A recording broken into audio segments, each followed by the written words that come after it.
morning and welcome to part 2 of my series on the prophet Nehemiah.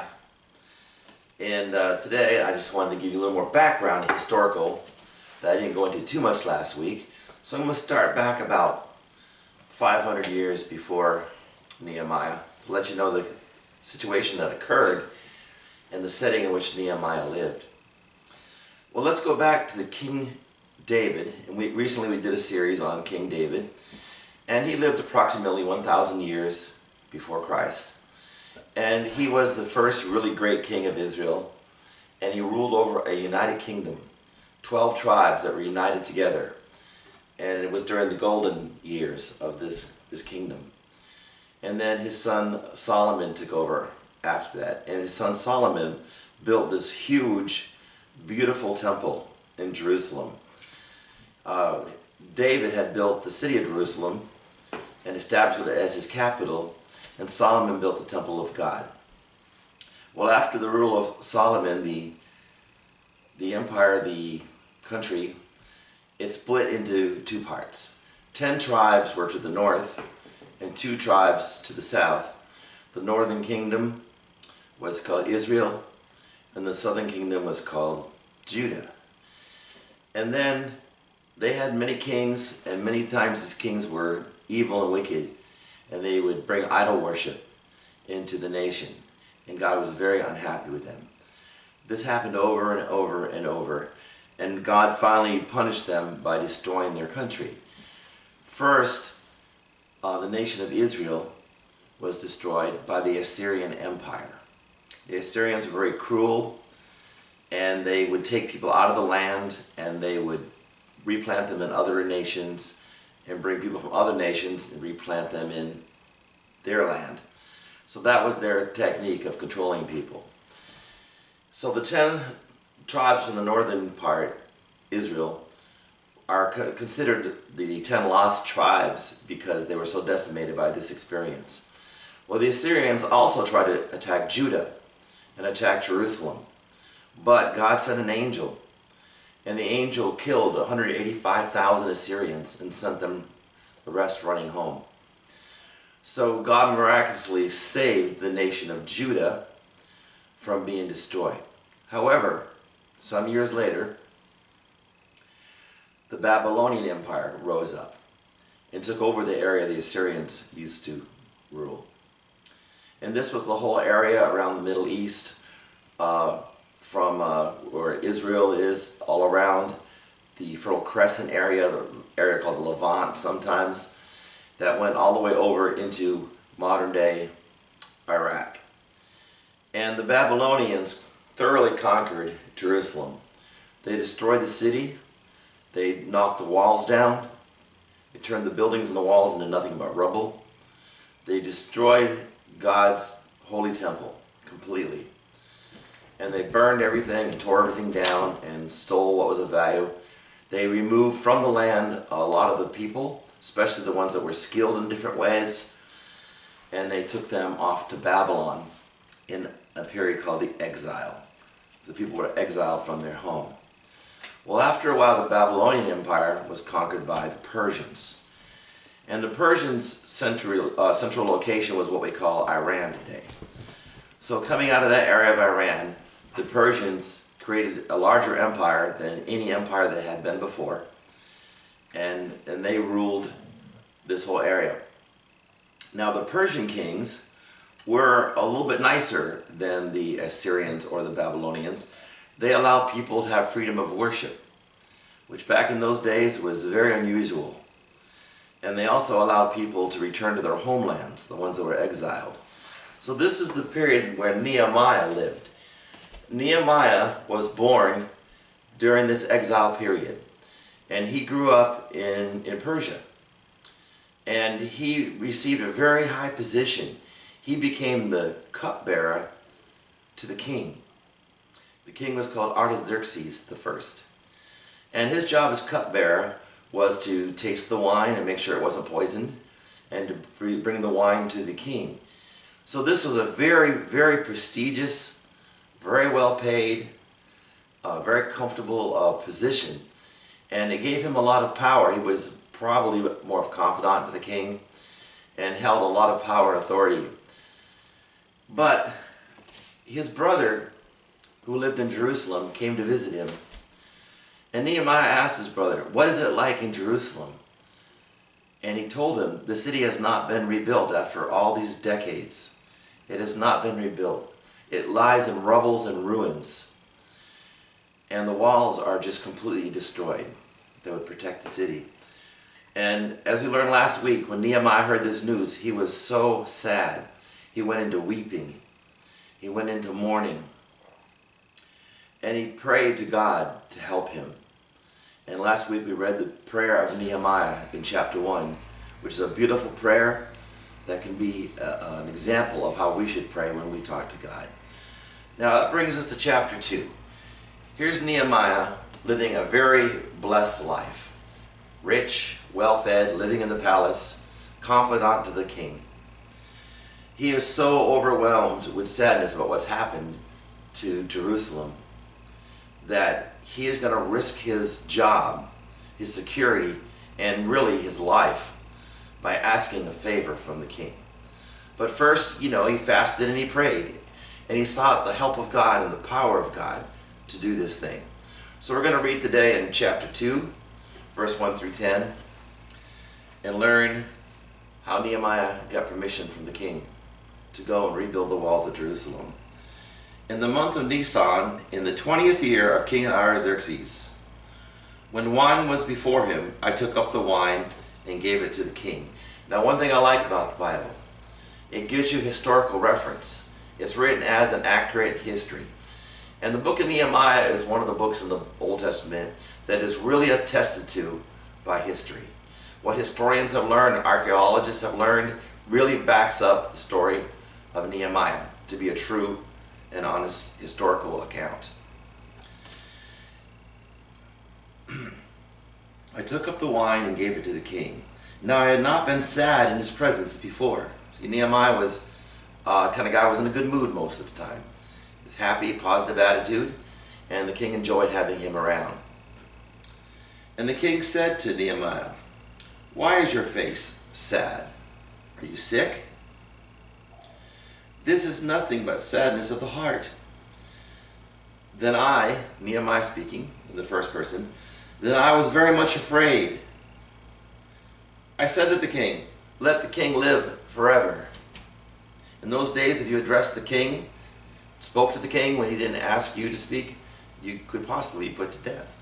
So Nehemiah realized the gravity of the situation, and he felt a little bit of fear. He compliments the king, "Let the king live forever. Why should not my face be sad? When the city, the place of my father's graves, lies in ruins, and its gates have been destroyed by fire." Then the king said to me, "What are you requesting?" So I prayed to the God of heaven. So at that moment, in the blink of an eye, in just a second, Nehemiah, feeling a little bit of fear, reaffirms his commitment with God and prays to God for his help. We saw in the first chapter that Nehemiah prayed and fasted and wept for days seeking the Lord's favor. Here he's just a quick flash of a prayer that probably lasted a second. And God hears all those prayers and he answers all those prayers. And I said to the king, "If it please the king, and if your servant has found favor in your sight, that you send me to Judah, to the city of my father's graves, that I may rebuild it." And the king said to me, "How long will you be gone, and when will you return?" The king really liked Nehemiah. He didn't want to lose him forever. He's like, "Well, how long will this take?" Actually ended up taking 52 days to rebuild the walls of Jerusalem, which was an amazing accomplishment. So it pleased the king to send me when I had given him a time.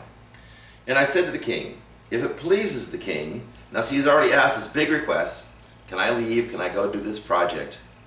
Now he's going to ask for even more. Nehemiah was very bold. One thing we see, he's very courageous, very passionate, very committed, very bold.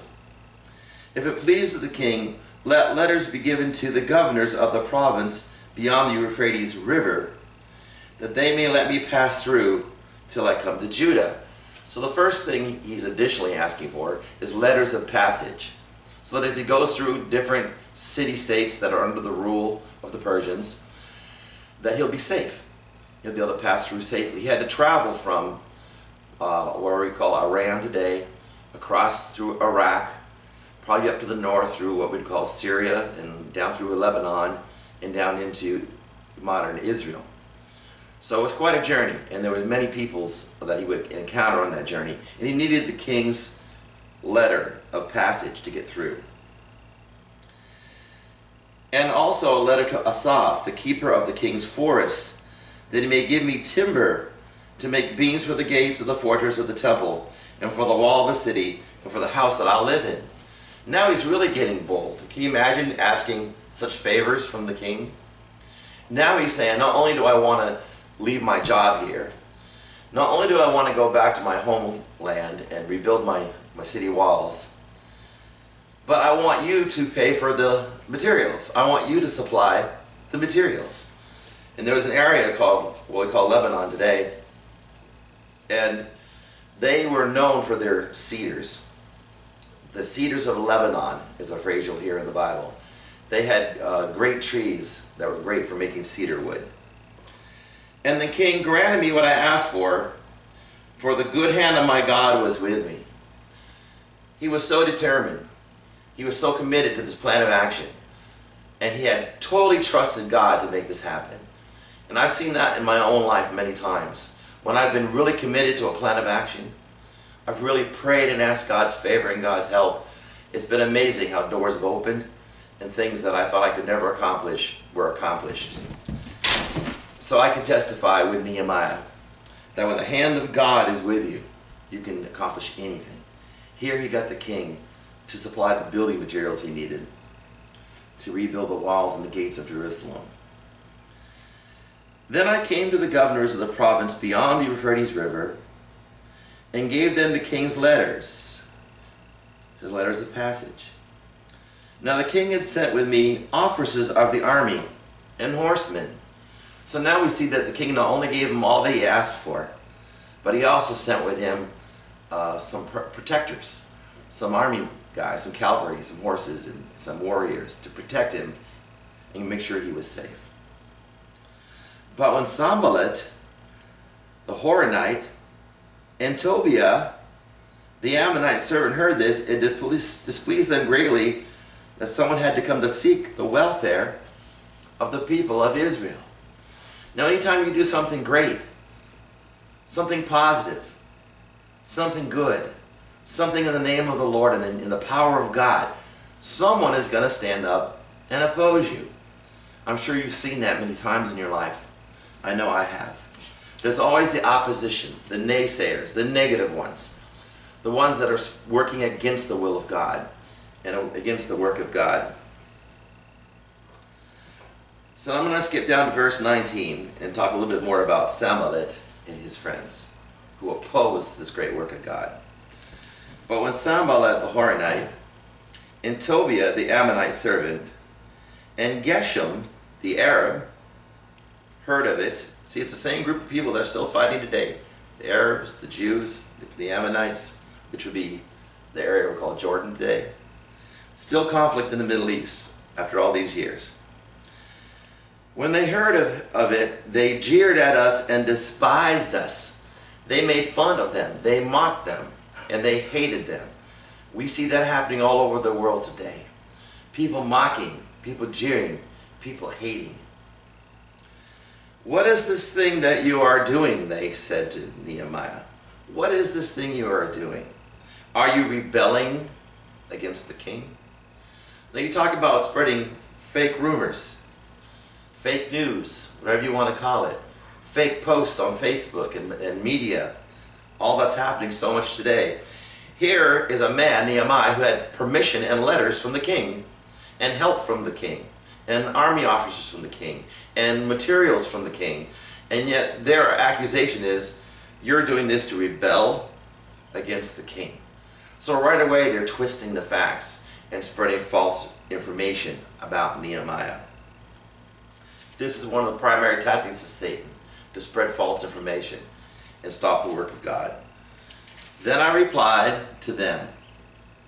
This is reply to these naysayers, these opposers, these liars. The God of heaven will make us prosper, and we his servants will arise and build. But you have no portion or right or claim in Jerusalem. So he's not letting this discourage him. He knows his faith is in God, not in people. His eyes are on God, not on people. He gets the opposition, but he keeps his eyes on the goal. He keeps his eyes on the prize. He keeps his eyes on the calling that God has put on his life, to arise and work and prosper and build, to create, to make something good, to bring something good into this life in the name of God. So their faith was still strong, even though they were being opposed. Now we're going to go to chapter 4 and learn a little bit more about what was happening. Now when Sanballat heard that we were building the wall, he was angry and greatly enraged, and he jeered at the Jews. And he said in the presence of his brothers of the army of Samaria, what are these feeble Jews doing? So he's attacking, he's insulting, making fun of. Will they restore it for themselves? Will they sacrifice? Will they finish up in a day? Of course they weren't going to finish up in a day. That's what people do when they want to attack people and they got nothing logical, no facts on their side. They just make up stupid stuff. What, you think you're going to do this in one day? Of course they didn't think that. We hear that sort of talk all the time in today's world. Will they finish in a day? Will they revive the stones out of the heaps of rubbish, the burned ones at that? Well, you notice that Nehemiah had gotten the king's timber to rebuild the gates, but he didn't get stone from the king. He was going to use the stone that was already there. The stone was completely useless in its present state. It was torn apart. There was so much rubble in some places you couldn't even get a donkey to walk through. There was piles and piles of rubble. It reminds me of looking at Haiti after the earthquake they had. Rubble everywhere. And if you go there today, you still see broken buildings and rubble. So they're just making fun of them. What are they going to do? Bring back to life, revive the stones out of the heaps of rubbish and burned ones and that? This is just garbage. This is just junk. And they've been burned. What good are they? You know, and sometimes it really makes me think about our lives. Sometimes our lives go through hard situations and we just fall apart. And our life feels like just a pile of rubble. And we feel like we've been burned. And, you know, God tells us, I can rebuild something new and something good out of that rubble. And that's a gift that God offers you today. To take whatever rubble has occurred in your life. Take all the burnt parts of your life and renew you, restore you, and rebuild you into something wonderful and strong and important. That's how God works. Tobiah the Ammonite was beside him, and he said, yes, what they are building, if a fox goes up on it, he will break down their stone wall. Once again, false information, lies, and taunts. I know where I live, there are foxes in the woods here in Brooksville. Once in a while, late at night, we'll see a fox run across the street. And, you know, growing up and seeing pictures of foxes, maybe in children's fairy tales and things, you think the foxes are big. Sometimes in fairy tales, you know, they'll be pictured wearing clothes like a human and talking to people and being sly and tricky. But when you see a fox here in Brooksville, they're very small. Like a really small dog. Bigger than a big cat, but not a whole lot. They're small creatures and they're thin and they're lightweight. So they're really making fun of Nehemiah's efforts here. They're saying this wall is so cheap and so poorly built that if a little tiny fox climbed up on this wall, it would just collapse. Right, so now we're going to go down to verse 7 of chapter 4. But when Sanballat and Tobiah and the Arabs and the Ammonites and the Ashdodites, now Ashdod is a city that's still in Israel. It's part of the Gaza Strip. where the Palestinians live. We can see there was conflict between the Ashdodites and the Jerusalemites. And that conflict is still going on today, thousands of years later, 2,500 years later. The Ashdodites, the Ammonites, the Arabs, the Samaritans, all these people, when they heard the repairing of the walls of Jerusalem was going forward and that the breaches were being closed, became very angry. And they all plotted together to come and fight against Jerusalem and to cause confusion in it. We prayed to our God and set a guard as a protection against them day and night. So now they're getting more angry. They're not just spreading false information. They're not just lying. They're not just taunting. They're not just making fun, exaggerating. Not just misrepresenting the opponent's viewpoints. But now they're threatening physical violence. And this is a lesson we need to learn in America today. We see physical violence occurring based on political ideologies. And this is just so wrong in a democratic and free nation. We cannot let our country go into violence. We cannot let the divides between people get that deep. We've got to come together and find unity and keep peace. In Judah, it was said, "The strength of those who hear the burdens is failing. There is too much rubble. By ourselves, we will not be able to rebuild the wall." So now the people are rebuilding the wall. The wall is about half done. And they're working on it. Now they're facing the threat of violent attack.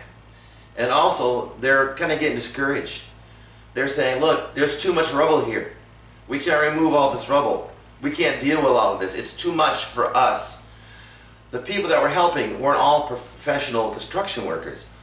Nehemiah was a great, great leader. And one of the great qualities he had was to motivate others to help. Motivate others to get involved. And he had the great quality of handing out work assignments to various people. And the way they were rebuilding this wall, they had multiple crews of workers at multiple locations around the city walls that were rebuilding a section here and a section there and a section over there. And they were all working very, very hard. But now they were a little discouraged. Our enemy said they will not know or see till we come among them and kill them and stop the work. They were afraid of dying. At that time, the Jews who lived near them came from all directions and said to us, "You must return to us." So in the lowest parts of the space between the wall and the open places, I stationed the people by their clans with their swords, their spears, and their bows. And I looked and arose and said to the nobles and to the officials and to the rest of the people, "Do not be afraid of them. Remember the Lord, who is great and awesome, and fight for your brothers and your sons and your daughters and your wives and your homes." So Nehemiah was wise enough to station armed men to watch over the project and to make sure the people felt safe and protected. And everybody had a sword or a spear or a weapon nearby, and half the crew was watching for the enemy and ready to fight. The other half of the crew was doing the work. So here he splits the crews into two parts: the fighters, the protectors, and the workers. When our enemies heard that it was known to us and that God had frustrated their plans, we all returned to the wall, each to his work. From that day on, half of my servants worked on construction, and half held the spears, shields, bows, and coats of mail. And the leaders stood behind the whole house of Judah, who were building the wall. Those who carried burdens were loaded in such a way that each labored on the work with one hand and held his weapon in the other. Some of these guys are, carrying materials in one hand, and they got a sword in the other hand. So these people are really vigilant. They're really ready. They're ready to protect themselves. And each of the builders had a sword strapped at his side while he built. The man who sounded the trumpet was beside me, and I said to the nobles and to the officials, to the rest of the people, "The work is great, widely spread, and we are separated on the wall from one another. In the place where you hear the sound of the trumpet, rally to us there. Our God will fight for us." So they were so spread out in these different work crews around the wall. And they would have a trumpet player. Of course, it's always a musician that's going to come to the rescue, of course. And they had a trumpet player that was going to sound the trumpet if an enemy was approaching. And when that sound, which would carry very far, could be heard, the people would all run to that location and they would fight together as a team. So here they really built an organized system of building, an organized system of protection. They built teamwork. Even when they get discouraged, Nehemiah could inspire them to keep going. He was one of the greatest leaders that we can imagine. Nehemiah was a great leader. And once again we see, the final word is here, our God will fight for us. We know a bunch of guys doing construction, just average citizens of the city, are not trained soldiers. If they were attacked, they'd be outnumbered by better fighters. But they knew they would prosper and they would survive and they would finish the job that God had given them to do, because they said, our God will fight for us. I hope you realize that in your life. God isn't just a piece of smoke out in the universe somewhere. He's not just someone that wound up the universe and got it running and then walked away and let it tick. He is a God that's here, present with us, hearing our prayers, answering our prayers. God is involved in our lives. He interjects himself into our lives. And he helps us in our lives. And we can talk to him in prayer and expect results from him. And expect that he will fight for us. So whatever you're facing today, whether it's a task that's set before you to build and create and do something wonderful, you know, God's going to fight for you. He's going to make it possible. It will happen. And if you're facing challenges and difficulties, your life is like a pile of rubble, God is going to fight for you. He's on your side. His ears are open. His eyes are open. And the long arm of the Lord will reach down and will help you in any situation you find yourself in. Thanks for listening. And I look forward to talking to you again next week as we learn how Nehemiah, in the midst of all this project he was doing, took time out to seek economic justice and to help the poor.